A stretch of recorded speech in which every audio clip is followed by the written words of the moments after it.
And for construction workers, it's $1,800 up versus $3,500 down. And I think their number is wrong. It's much lower than that. For miners, do we love miners? I love miners. I don't know how they do it, going 10,000 feet under the ground, and they wouldn't trade jobs with me.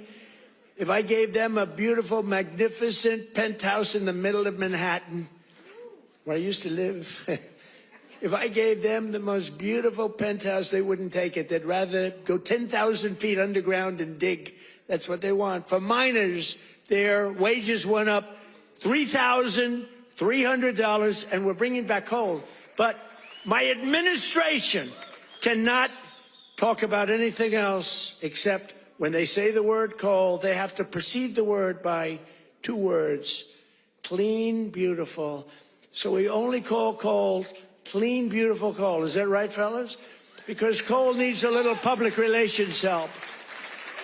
It's a very powerful fuel. It's used by China. You know, China makes all our windmills, but they don't have any wind farms. It's a little interesting, isn't it? Wind is the worst. That's a scam. They ruin your valleys. They ruin your peaks. And the most expensive energy, the only ones that get rich are the developers who make a fortune. You have to change your windmills. And most of them are made in China, but China has very few wind farms. You know why? Because they're smart. You know what they do have? A lot of coal. They love coal. So that's okay.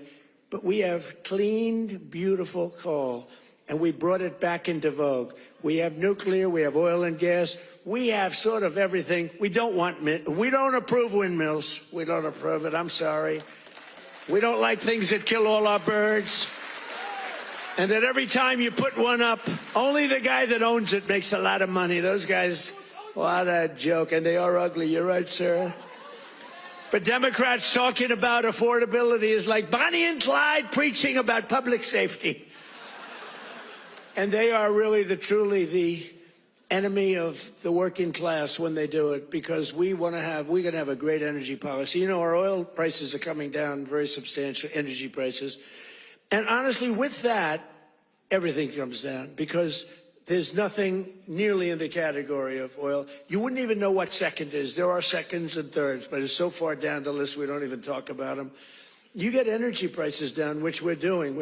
Again, the greatest amount of drilling, the greatest amount of fuel being produced right now in our country than ever before, by far. It's not even a contest. And when that happens, those prices come down. That's why you're seeing oil per barrel coming down nicely, very nicely. We don't want to go so rapidly because we want the people that produce it to keep producing it, but they're doing good.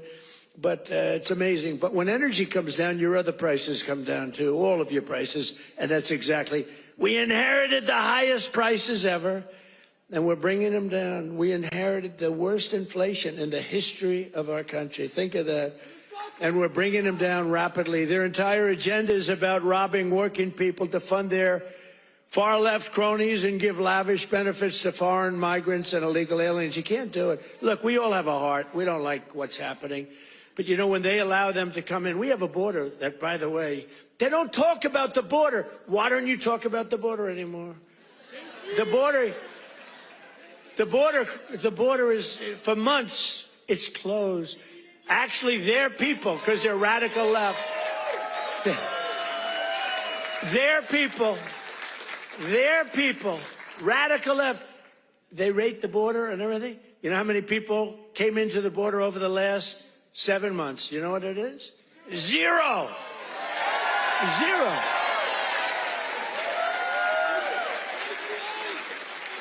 Except for the ones that came in legally, right? Legally. When Biden and congressional Democrats had power, they blew up our economy, sent prices soaring. Look, the poor guy, he didn't know what the hell was happening. Okay, I'm sorry. It wasn't him. It was the lunatics that circled. Yeah, it was the auto pen. You're right. I can't believe I didn't say that. I hate when you beat me to the punchline. I would not have. Well, I'll tell you, I'll give the fake news a little breaking news. So I believe, and I may be correct, but we're checking this. You know, we have a bad head of the Fed. Bad. We're going to be making a change. Fortunately, this guy's out. But we have 4 members appointed by Sleepy Joe Biden. Which is better, Sleepy Joe or Crooked Joe?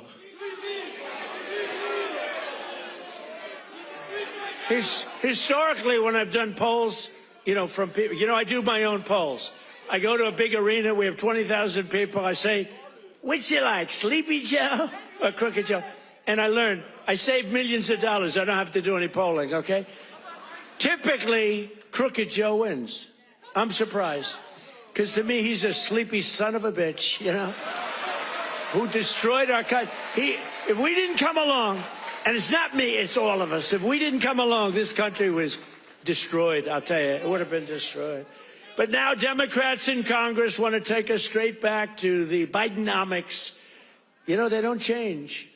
And I don't really talk about it because, for instance, I watched a congressman the other day on a television show. They were interviewing a Democrat. He was fighting like hell for men to play in women's sports, okay? And I was going to put something out. I was going to make he's a well-known congressman. And I said, you know, let's save it about 2 weeks before the election. Right, David? We don't want to do it now. What the hell good does it do now? Let's save it for about 2 weeks because we don't want them to change. Just let them keep going. I think transgender for all is a great, great thing for the Democrats to be talking about. Transgender for every member in your family. If they're not feeling well that night, let's just change their sex. Now, let's not talk about it. Let them go and let them fight to get these things. I think open borders are great, you know, where prisons are emptied into our country, right? Where we have people from all over the world being dumped into our country, the people that aren't wanted in their countries, by the way. I think that's a great, like Somalia. Welcome. Do we have any individuals from Somalia in the group? Please raise your hand. That's from Minnesota, you know. That's called the Great Big Minnesota Scam with one of the dumbest governors ever in history.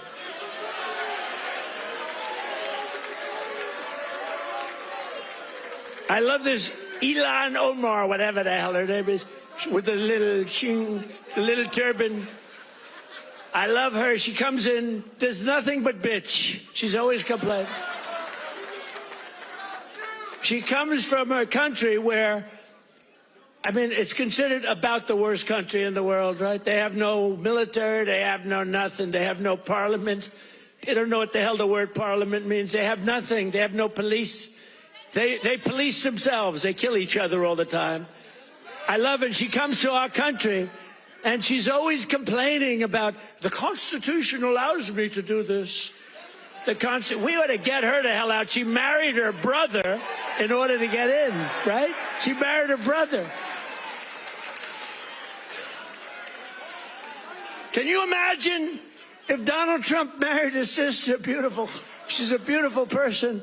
If I married my sister to get my citizenship, do you think I'd last for about 2 hours, or would it be something less than that? She married her brother to get in. Therefore, she's here illegally. She should get the hell out. Throw her the hell out. She does nothing but complain.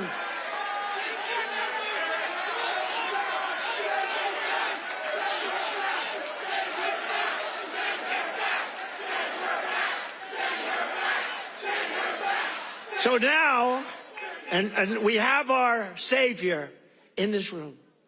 His name is Secretary of the Treasury, Scott Bessent. He's right there. Because that very handsome man, by the way, if you're picking the Secretary of the Treasury, is he like the perfect guy for a movie? He's made for the movie. Stand up, Scott. Look at him. No, he's central casting. He's central casting. But you don't, under that beautiful exterior is a killer. And here's what happened. He is in charge of the investigation of Somalia and the billions of dollars they have robbed from Minnesota, right? I hope you do your job. I hope you're not one of these Republicans where something comes up and they don't do what they should do because they're nicer people. You know, they're much nicer people than the Democrats, but Scott's actually not a nice person at all. So, Scott, you're in charge of that investigation? Okay, I'm not interfering at all. I'm just saying, please do a good job, honest and fair. Right? Honest and fair.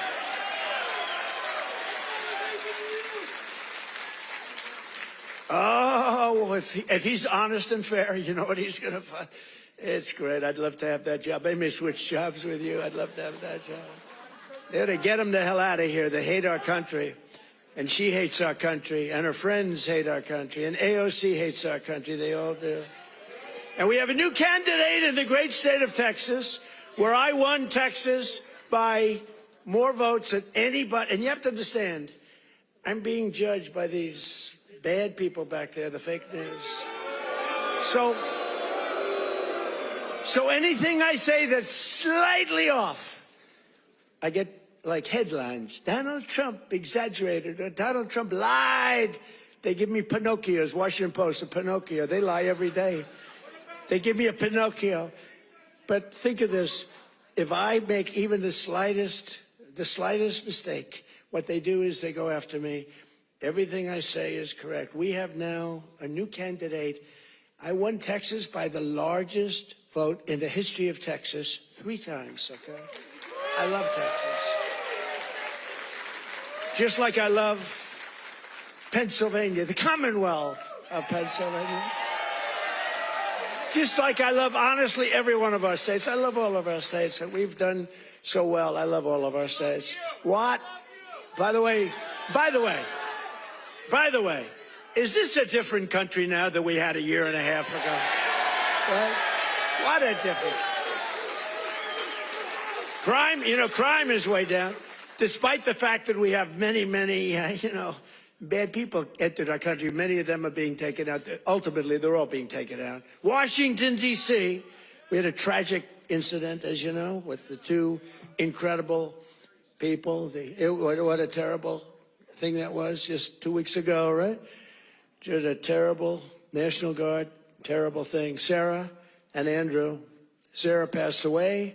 She's looking at us from heaven, from above, and she was killed almost instantly. They kept her alive. Her parents came from West Virginia, another great state.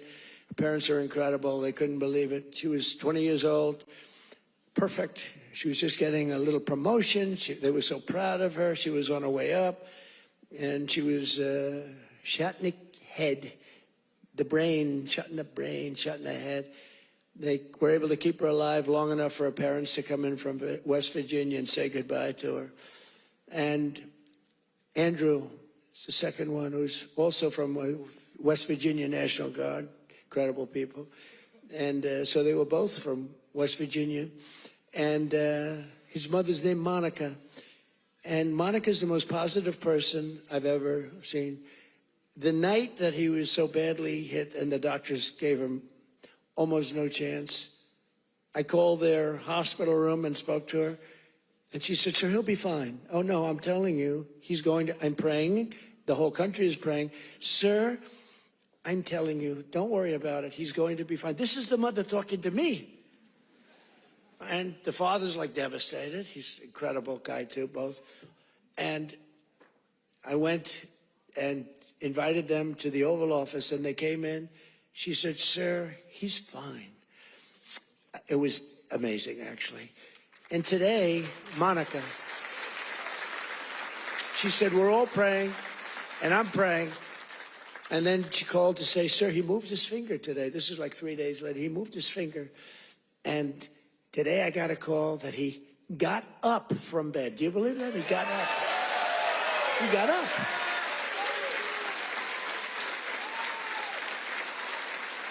Now, he didn't speak. He's not ready for that yet. You got hit in the head. But he got up, and boy, they're so happy. It's amazing. And the care that they've given him at the hospital, and the generals that have been there, the military that's been there, it's amazing. General Seward and others that she said the level of love that your military has given to my boy. And by the way, Sarah's parents said the same thing. The love and the affection and the care that they're given, they can't even believe what's happened. But Andrew stood up today, and people even can't believe it. So the mother was amazing, and let's hope it continues. Look, it doesn't get much worse than what he did. Let's hope it continues. But that's an act of terrorism. This is a guy came from Washington, state of Washington, came across the country, and he wanted to kill people with the uniform. A whack job. Isn't it crazy? Think of it. He was also very badly injured. And they're fighting to save his life so that we can give him the death penalty. How crazy is that, right? They're fighting to save his life so that we can give him the death penalty. That's the way it really should work, right? The doctors have to do their job, and then the lawyers have to do their job. But it's an amazing country. Actually, Andrew's father said that. He said, they're fighting for him. I hope they save him, sir, because I hope he has to understand what he did, how bad it is. And he's going to, I think he will be saved, actually. It looks like they will save him. He wasn't as badly hurt as Sarah or Andrew, but isn't it an amazing thing? They're working so hard to save his life, and we're going to put him up for the death penalty. Amazing, huh? Only in America. That's only in America. You know, in one way, there's something beautiful about it. In another way, it's a little crazy, right? In my first term, we built the greatest economy in the history of the world. You know that. We had the greatest economy in history, even with the COVID. COVID came, and it really hurt the world. It was a gift from China, but China got hurt very badly, too. We're getting along with China. They're buying a lot of our soybeans. Keep buying those soybeans there. You know, you heard all about magnets and rare earth. They were great. I met with President Xi. Scott was with me, and we had a whole group. Marco was there, and Chris was there. We were all there, and we made incredible deals with China. We're getting along. Getting along is a good thing. You know, getting along is a good thing, not a bad thing. It's a smart thing, and they're buying literally trillions of dollars worth of our products and all of that. And we had a very good meeting. Remember, the whole world was going to